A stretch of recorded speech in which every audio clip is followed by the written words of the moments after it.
নমস্কার, সুরজিৎ মান্না ক্রিয়েশনস চ্যানেলের পক্ষ থেকে তোমাদের সবাইকে সুস্বাগতম। আশা করি তোমরা সকলে ভালো এবং সুস্থ আছো। আমি তোমাদের জন্য এই ভিডিওটিতে তুলে ধরছি 2025 সালের ক্লাস 6 তথা ষষ্ঠ শ্রেণীর ছাত্রছাত্রীদের ফার্স্ট ইউনিট টেস্ট তথা প্রথম পর্যায়ক্রমিক মূল্যায়নের জন্য রায় ও মার্টিন প্রশ্নবিচিত্রা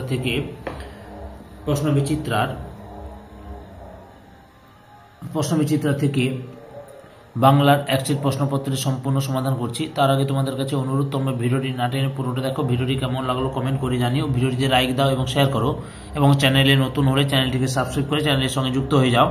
আলোচনা শুরু করছি।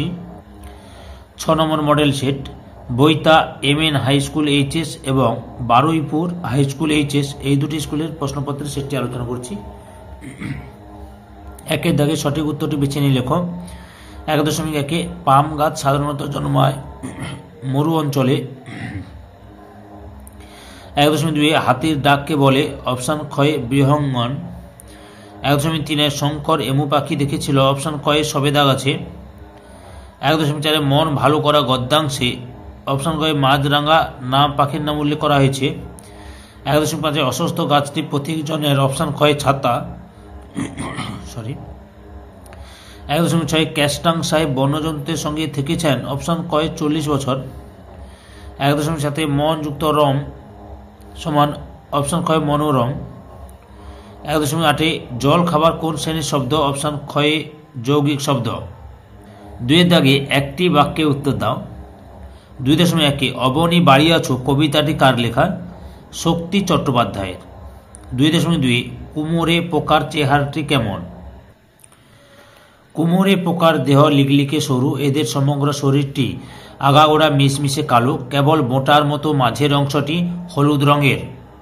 2.3 বিভীষণ দাস এমু পাখির কথা বলেছিলেন, বিভীষণ দাস কে ছিলেন, উত্তরটি হল আকন্দ বাড়ির স্কুলের একজন শিক্ষক। আকন্দ বাড়ির স্কুলের একজন শিক্ষক। 2.4 দাঁড়ায়ে পাইন আকাশে নয়ন তুলে, পাইন গাছ সাধারণত কোন অঞ্চলে দেখা যায়। শীতের দেশের সুউচ্চ পাহাড়ি এলাকা বা পার্বত্য অঞ্চলে সাধারণত পাইন গাছ দেখতে পাওয়া যায়। 2.5 হযবরল কে লিখেছেন, সুকুমার রায়। এরপরে 2.6 আমার গেছো দাদা যদি থাকতো, গেছো দাদা কোথায় থাকতো, গাছে। 2.7 বেড়ালটা বাগানের বেড়া টপকিয়ে কি করেছিল, না ফ্যাচ ফ্যাচ করে হাসছিল, ফ্যাচ ফ্যাচ করে হাসছিল। 2.8 হযবরল গল্পের নাম হযবরল কেন হয়েছে। হযবরল একটি ননসেন্স জাতীয় রচনা। আজগুবি সব চিন্তার প্রকাশে এ গল্প যেন কিছুটা অর্থবোধহীনভাবেই প্রকাশিত।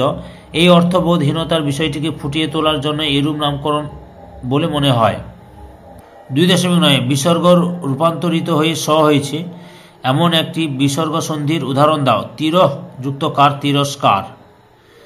2.10 দুটি মৌলিক শব্দের উদাহরণ দাও। মা, লাল, বই, এগুলো হচ্ছে মৌলিক শব্দের উদাহরণ।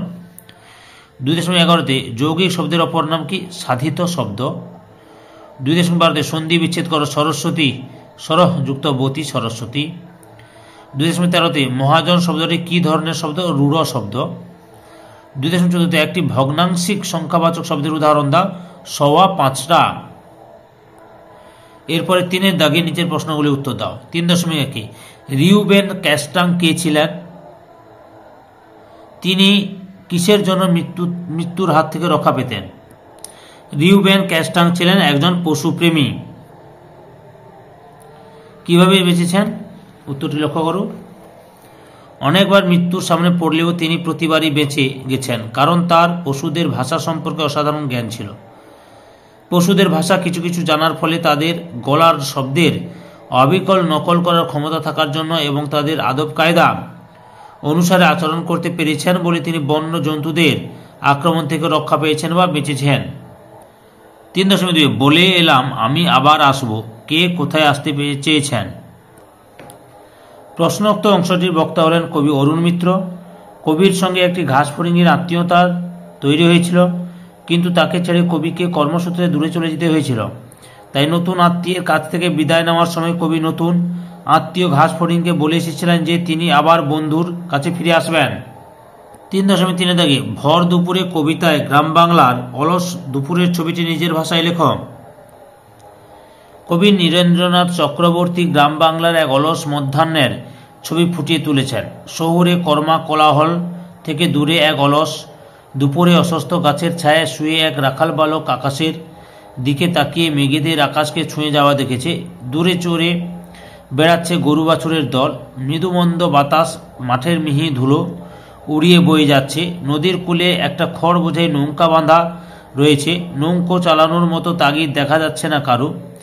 গৃহস্থরা ঘরে ঘরে ঘুমোচ্ছে, তাদের মধ্যেও কর্মচাঞ্চল্য নেই। সমগ্র বিশ্ব যেন এখানে শান্তির আঁচল ছড়িয়ে দিয়ে অবস্থান করছে। এখানে দুপুরের অলস আবেশ ঘিরে ধরেছে সকলকেই। নাগরিক সভ্যতার কোলাহল মুখরতা থেকে এই গ্রাম্য জীবন অনেক স্বতন্ত্র। এমনই এক অলস দুপুরের চিত্র কবি আলোচ্য কবিতায় উপস্থাপিত করেছেন। 3.4 শঙ্কর বুঝল কোথায় একটা বড় ভুল হয়ে যাচ্ছে। এটা সে কিভাবে বুঝতে পারল? ক্লাসে অন্যমনস্ক শঙ্করকে মাস্টারমশাই জিজ্ঞাসা করেন তিনি কি পড়াচ্ছেন। শঙ্কর তার যথাযথ উত্তর দিলে তিনি জিজ্ঞাসা করেন এমু পাখি শঙ্কর কোথায় দেখেছে। শঙ্কর তখন তার কল্পনায় ভর করে স্বপ্নে দেখা ঘটনা বলে। সে ঘোলপুকুরে বড় দিঘির পাড়ে সবেদা গাছের ডালে এমু পাখিকে বসে থাকতে দেখেছে। এরপর মাস্টার মশাই জিজ্ঞাসা করেন এমু পাখিকে কেমন দেখতে।